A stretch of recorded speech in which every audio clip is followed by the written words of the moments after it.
ভারতের আশ্রয়ে থাকা শেখ হাসিনার নির্ধারিত ভার্চুয়াল বক্তব্যের সঙ্গে ভারত সরকারের কোনো সম্পৃক্ততা নেই বলে জানিয়েছে নয়াদিল্লি।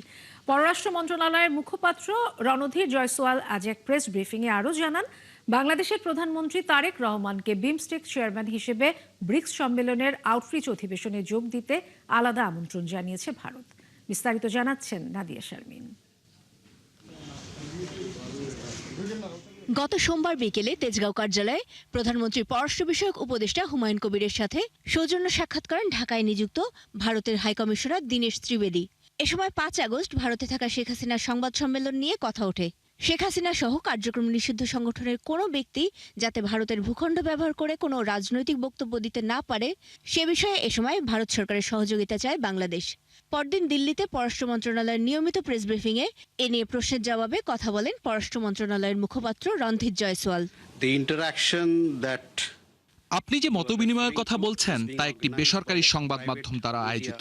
সরকার এর সাথে কোনোভাবেই জড়িত নয় অথবা ফোরামে প্রকাশিত কোনো মতামতকে সমর্থন করে না।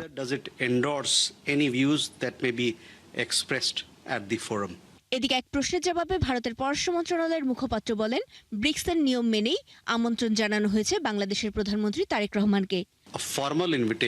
ফেব্রুয়ারি 2026-এ দায়িত্ব গ্রহণের সময়ই ভারতের প্রধানমন্ত্রী বাংলাদেশের প্রধানমন্ত্রীকে তার আনুষ্ঠানিক সফরের জন্য আমন্ত্রণ জানিয়েছেন।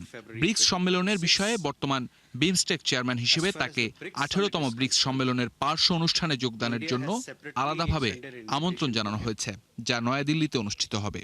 ব্রিক্সের পার্শ্ব অনুষ্ঠানের জন্য প্রচলিত রীতি অনুযায়ী এই আমন্ত্রণ জানানো হয়েছে।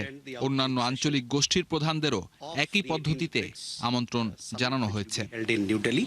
এর আগে গত 23 জুলাই ভারতের কাছ থেকে ব্রিক্স সম্মেলনে প্রধানমন্ত্রী তারেক রহমানের আমন্ত্রণ পাওয়ার কথা নিশ্চিত করেন পররাষ্ট্র প্রতিমন্ত্রী শামা ওবায়দ ইসলাম।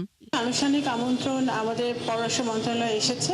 নাদিয়া শারমিন, 71, ঢাকা।